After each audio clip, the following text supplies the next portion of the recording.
विठ्ठलाची वारी हा देखावा घरच्या गणपतीपुढे केला आहे. जनजागृती करण्याचा आमचा हा छोटासा प्रयत्न. पुंडलिकाच्या मातृपितृ भक्तीने प्रसन्न होऊन भगवान श्री विष्णू कृष्ण अवतार घेऊन पंढरपूरला श्री विठ्ठल रूपाने अवतरले. श्री विठ्ठल परब्रह्म पांडुरंग विठ्ठल अशा नावाने परिचित आहेत.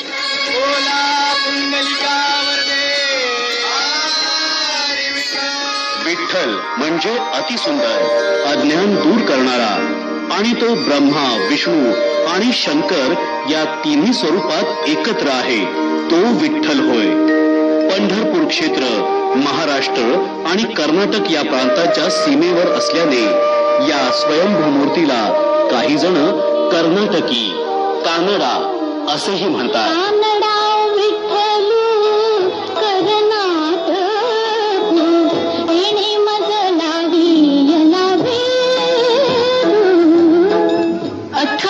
युगात श्रीकृष्ण प्रभू श्री विठ्ठल स्वरूपात पंढरपूर नगरीत कटेवर कळ ठेवून भक्तांसाठी उभे आहेत. युगे 28 विटेवरी उभा, वामांगी रखमाई तिचे दिव्य शोभा. कुंडलिकाचे भेटी परब्रह्म आले गा, चरणी वाहे भीमा उद्धरी जगा. जय देव जय देव. ज्ञानेश्वर माऊलींचा अतिभव्य पालखी सोहळा 150 वर्षापासून हैबत बाबा आरफळकर पवार यांनी सुरू केला. रिंगण 2 प्रकारची आहेत, गोल रिंगण आणि उभे रिंगण. अशा प्रकारची रिंगणे सदाशिवनगर, बेळापूर, लोणंद आणि तरड या गावी होतात. गोल रिंगण करताना पालखी मध्यावर घेऊन वारकरी गोल उभे राहतात. श्री माऊलीचा घोडा पळतो. श्री शितोळे सरकारांचे 2 घोडे पालखी सोहळ्यात असतात. त्यातील एका घोड्यावर माऊली बसलेले असतात अशी वारकऱ्यांची श्रद्धा आहे. दुसऱ्या घोड्यावर ध्वज घेतलेला एक वारकरी असतो. महाराजांच्या स्वारीचा घोडा आघाडीवर भरधाव जाऊन पालखीस प्रदक्षिणा घालून पादुकेस 3 वेळा प्रणाम करून नाचतो आणि डौलाने परत जातो. त्याच्या मागे निशाणाचा घोडा असतो. वारकरी म्हणजे कोण? वारकरी या शब्दात वारी हा शब्द येतो. वारी म्हणजे येळझाऱ्या घालणारा किंवा श्रद्धास्थानी यात्रा करणारा. जो आपल्या श्रद्धास्थानी भक्तिभावाने येळझारा घालतो किंवा श्रद्धास्थानी जाणाऱ्या भगवत भक्तांच्या समूहात सहभागी होतो.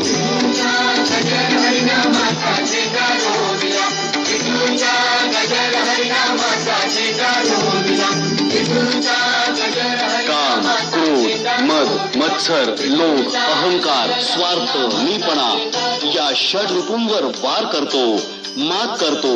तसेच संतती, संपत्ती, सरस्वती, संसार, सार प्रभू या तत्वांचा सुंदर सार काढतो तो वारकरी होय.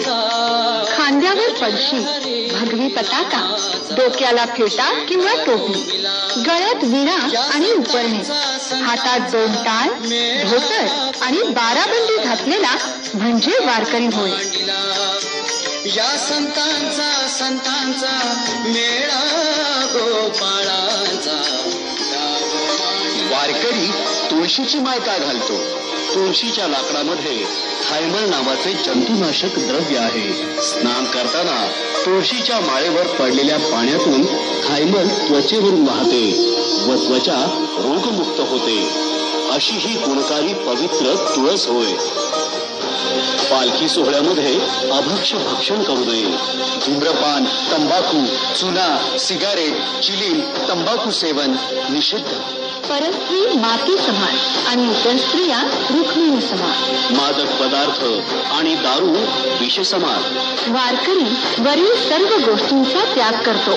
हा आदर्श सर्वांनी आत्मसात करून विठ्ठलमय व्हावे.